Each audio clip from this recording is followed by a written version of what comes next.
제가 왜 저 단군상을 먼저 보여드렸냐면은 우리 용어 중에 녹아있는 이 단에 대한 말을 한번 좀 말씀드리고 싶습니다. 우리가 단군을 통상 잘 이야기를 할 때는 역사적으로 배운 그냥 신화로만 알고 있지 않습니까?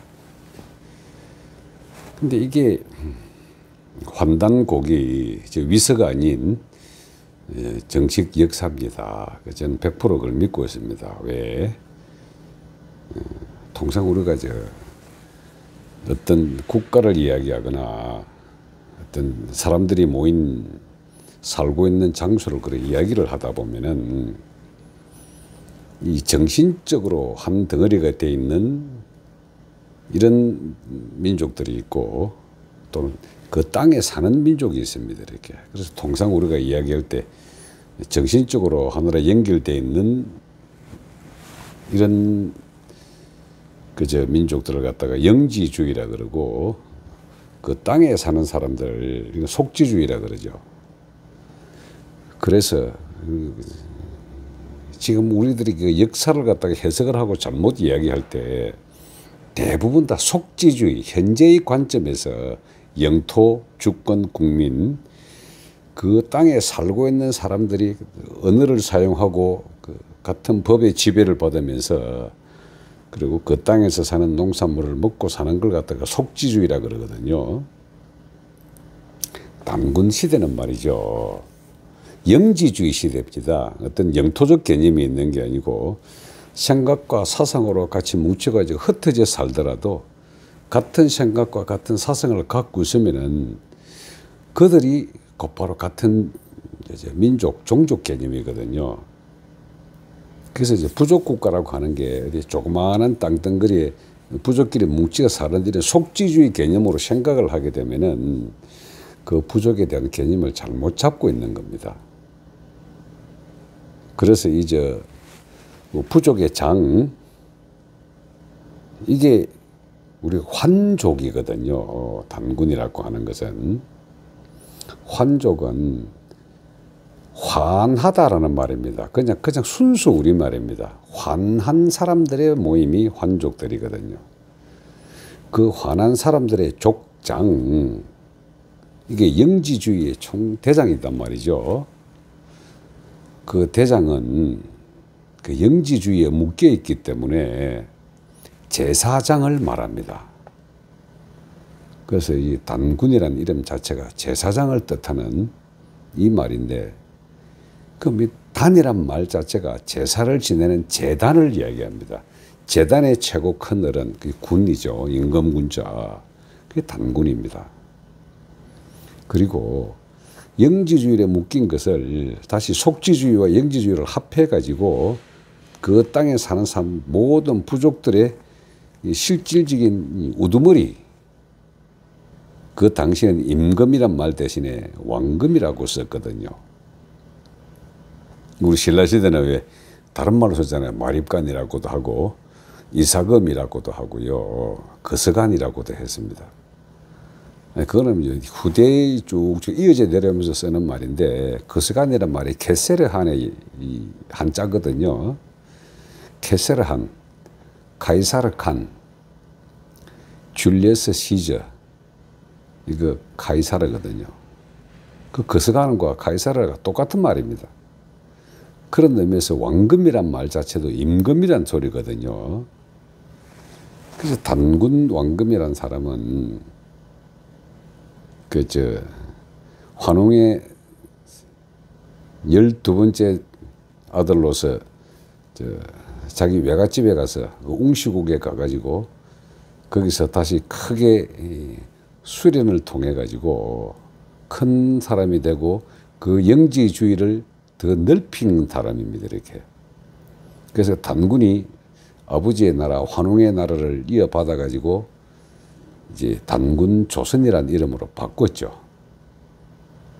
그래서 그 단군 조선이 말이죠. 단군이 47명의 단군이 쭉 존재를 했는데 그 47명의 단군, 이 사람들이 단군을 선출하는 과정을 지금 우리가 자꾸 어떤 뭐 황제나 제후, 왕 이런 식으로 하다 보니까 자기 아들들에게 물려주고 어쩌고 하는 이런 고정관념이 머릿속에 박혀 있는데, 영지주의로 구성된 나라는 철저하게 수련의 개념을 통해 가지고 수련에서 뛰어난 사람을 만들어 가지고 그래서 단군을 만듭니다. 왜? 제사장은 하늘과 통하는 사람이 되어야 되기 때문에.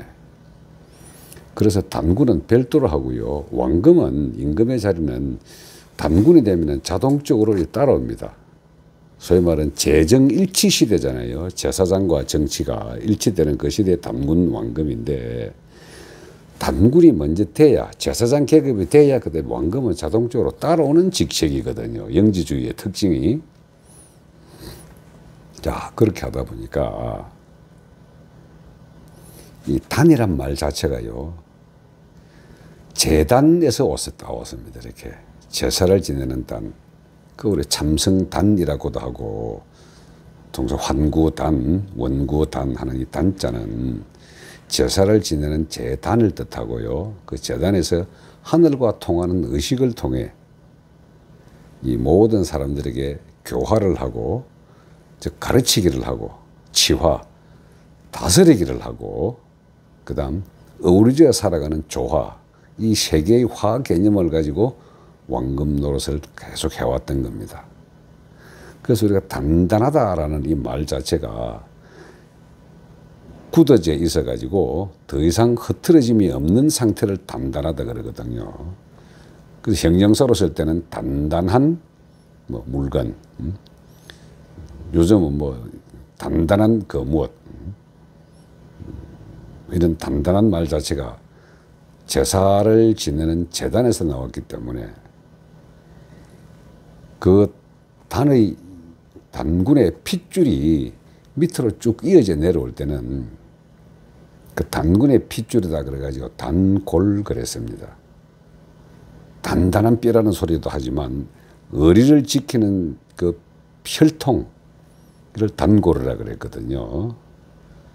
그 단골 옆에 따라 나오는 이런 사람들이 신라시대는 그걸 다시 이제 그 혈통을 중시해 가지고 성골, 진골, 뭐 육두품 이런 식으로 이제 계급을 이렇게 나누었는데, 그 계급 중에 제일 큰 계급이 단골입니다. 그 단골의 뼈를 갖다가 어떤 식으로 선정하느냐면은, 그 영지주의는 말이죠. 각 부족들이 흩어져 살 때 영성이 뛰어난 사람들을 각각 추천을 받아 가지고, 지금 같으면 마을 이장에서 뛰어난 한 놈, 그 다음 이제 도로 가가지고 도에서 뛰어난 놈, 그 다음 본부로 올려가지고 본부로 뛰어난 놈, 이렇게 해가지고 각 부족에서 뛰어난 애들을 지속적으로 수련을 시키고 하늘하고 하나 되는 가르침을 자꾸 이제 수행을 하다 보니까, 그래서 다 모여가지고 마지막 최종 단군의 선택이 되게 되면은, 그때부터 2대 단군, 3대 단군, 5대 단군, 6대 이런 식으로 쭉쭉 흘러내려가는 겁니다. 그래서 단군을 선정했던 이 교육 시스템, 이 교육 시스템이 소위 말하는 그 소도 경훈본이라고 하는 태백일사에 나와 있습니다. 이렇게 이 환단고기 안에 태백일사 소도 경훈본이 들어있기 때문에 종교적 책으로 인정이 돼 가지고, 그래서 환단고기를 자꾸 위설하고 이야기하는 거죠. 근데 이 선도의 이 수행 개념을 쭉 알게 되면은, 단군의 개념에 알게 되면은, 이게 환단고기가 위서가 아니라는 거죠. 문화적, 역사적 정통성을 가지고 있는 역사선 겁니다. 그래서 이 단고를 만들어내는 이 소도 경훈본, 소도라는 말을 뭐 역사 시간에 좀 들어보셨죠? 소터라고 하기도 하고, 그 소터로 들어가는 길 일목에는 기러기를 만들어 놨단 말이죠. 이렇게 그 기러기를 상징해놓은 그 기러기로 경계선을 치놓은 그 소도에 들어가면 도둑이라 하더라도 잡지 못한다는 얘기를 들었을 겁니다. 아마. 거기는 수련자들이 모여있는 수련터이기 때문에 그 나라에서도 그곳만큼은 신성하게 여기서 수행자를 보호했던 거죠. 그 소토 또는 소도에 대한 얘기가 나오게 되면 자동적으로 그 단군을 가르쳤던 이런 교육 시스템이 조화, 교화, 치화의 개념으로서 이 사람들을 인간적으로 완성된 인간을 만들어냈기 때문에 그 단군 왕검은 제사장과 실질적인 이 권력을 지닌 권력자, 지배계급과 동시에 같이 움직였던 겁니다. 그 제가 방금 보여드렸던 저 단군상은 말이죠. 묘향산에 있는 단군상입니다. 저 북한 인민군 대자가 북한에 하도 먹을 게 없으니까 나중에 유적까지 갖다 팔았거든요. 그 팔았던 그 유적의 단군상이 어찌어찌해서 저한테 흘러 들어왔습니다. 제가 저 단군상을 물려받을 때 삼배하고 우리 인사동 가가지고 표구까지 하고 그 인민군 대자가 부르는 값에 50불을 더 얹어줬습니다. 그 친구 100불을 달라는데 저는 150불 줘가지고 샀습니다. 이렇게. 근데 어쨌든 간에 이제 북한 실제 묘향산에 있는 단군 영정이라지만은 지금 면도칼과 오래내가지고 저한테 팔러 왔는데 그 영험함이라든가 머리에 비치는 아우라라든지 이게 제대로 된 단군 상임을 제가 느낌으로 알았습니다. 자세히 살펴보면은 저하고 아마 좀 비슷하게 생겼을 겁니다. 이게 또 사이비틱한 그 내용이기 때문에 뭐 더 이상 제가 말씀은 안 드립니다만은 어쨌든 우리는 단군 조선, 단군의 그 나라 이름이 배달 조선이기도 했고 그 단군 자체가 밝은 달, 박달, 달이란 말이 땅이거든요. 응달, 양달 할 때 햇빛이 비치지 않는 응달, 햇빛이 잘 비치는 걸 양달 하듯이 박달이란 말이 밝은 땅이란 소리입니다. 그게 나중에 배달이라는 이름으로 바뀌어가지고 배달조선이라는 이름도 같이 썼거든요. 단군조선, 배달조선. 이게 나중에 이승계가 세웠던 이시조선과 구분하기 위해 가지고 지금 우리들은 그냥 고조선이라고도 합니다. 원래는 박달조선이었거든요. 그 박달조선이 영지주의로 계속 움직이다가 속지주의로 바꿔서 즉 영토를 분할해 가지고 그 영토를 할 때 삼한으로 나라를 다스리거든요. 그리고 우리가 이 교과서에서 배웠던 그 일제 식민사관에 의한 마한 지난 변환이 한반도에 있었던 게 아니고 박달조선, 그 고조선이 삼한 관경 체제로 진조선, 번조선, 막조선을 그냥 이 왜곡된 역사 지식으로 지난 변환 마한식으로 이렇게 이름만 바꾼 겁니다. 이게. 원래는 그 삼한조선으로 그래가지고 진조선, 번조선, 막조선이고 진조선은 단군이 직접 다스리고 번조선 여기서는 이제 기자조선과 이만조선이 나오고요. 나중에 막조선은 다시 이쪽으로 고구려 내려와 가지고 고구려 북부염 이쪽으로 쭉 움직이게 됩니다. 이렇게. 어쨌든 간에 저는 오늘 단군을 좀 말씀드리고 싶고 그 단군을 선출하기 위한 각종 수련법들이 그 옹기조식, 단전호흡, 음성내공 그거를 기록으로 남긴 것은 그저 진조선 고구려가 망하고 난 다음에 그 우리가 발해라고 알고 있는 거기 자기 발해 국민들은 그 대진국이라 그랬거든요. 그 진조선을 이어받은 나라입니다. 그 진조선을 이어받은 대진국 그저 처음 만든 것은 대조영의 아버지가 나라 만들어갖고 나중에 이 건국을 한 게 대조영이 건국을 하는데 그 대조영이 바로 밑에 친동생이 그 속지주의라는 진조선에 대한 땅을 영지주의로 바꾸기 위해서 만든 게 삼일신고입니다. 천부경은 그전부터 계속 있어 왔고요. 그래서 진조선을 대진국이라고 이름 붙이진 발해가 예, 단군의 그 정신을 그대로 이어받아 가지고 천부경과 3일 신고를 이야기하면서 거기서 수련법을 기록으로 남기게 되었습니다.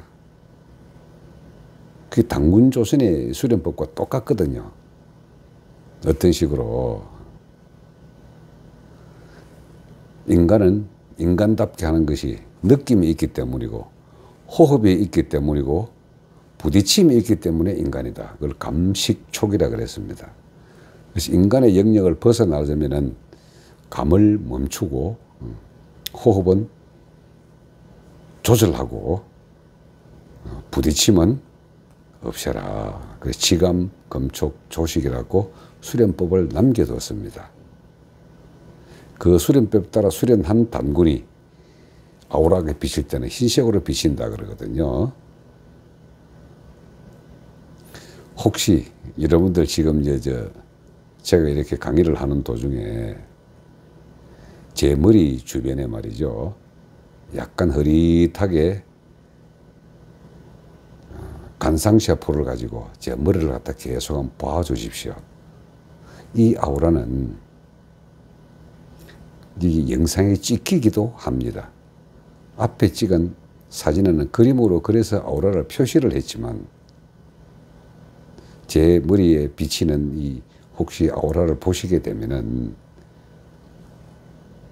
여러분들도 이제 어느 정도 수련에 관련돼 가지고는 한 단계 업그레이드 될 겁니다.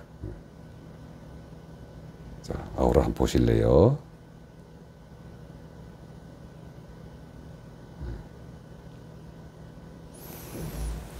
예, 고맙습니다.